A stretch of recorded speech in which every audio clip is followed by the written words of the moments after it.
Les arts de l'Orient et de l'Occident se sont toujours beaucoup nourris l'un l'autre, et dans le domaine de la musique, c'est tout à fait notable. Le oud, par exemple, qui est un instrument à cordes pincées, a donné le luth en Occident, qui a été joué pendant 5 siècles.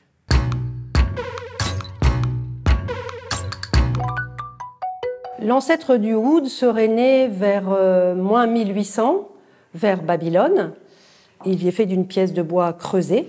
Et c'est au début de la période abbasside qu'il prendra ses lettres de noblesse, grâce à un musicien qui s'appelle Zalzal Mansour, qui va vraiment le transformer et le populariser et faire l'instrument qu'on connaît presque aujourd'hui. Et là, on sera aux alentours du 8e siècle.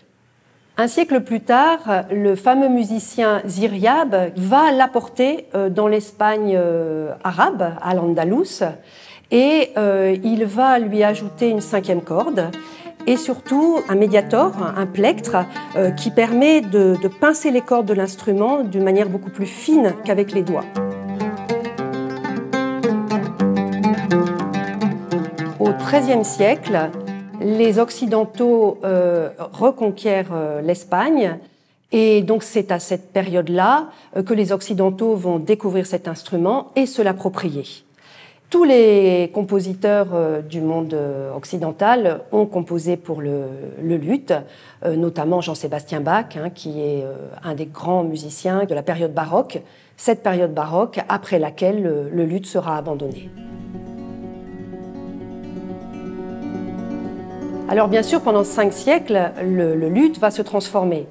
Certaines transformations sont fondamentales. Par exemple, une des plus importantes, c'est l'ajout de frettes sur le manche. Les frettes, ce sont ces espèces de petites barrettes, comme sur la guitare, qui permettent aux musiciens de poser les doigts au bon endroit pour sortir les notes tout de suite qu'il faut.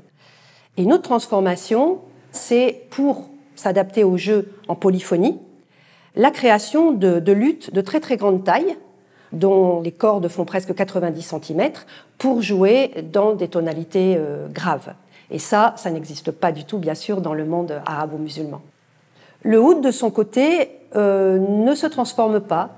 Il reste l'instrument qu'on connaît aujourd'hui, qui date de l'époque de Ziryab, donc 9e, 10e siècle.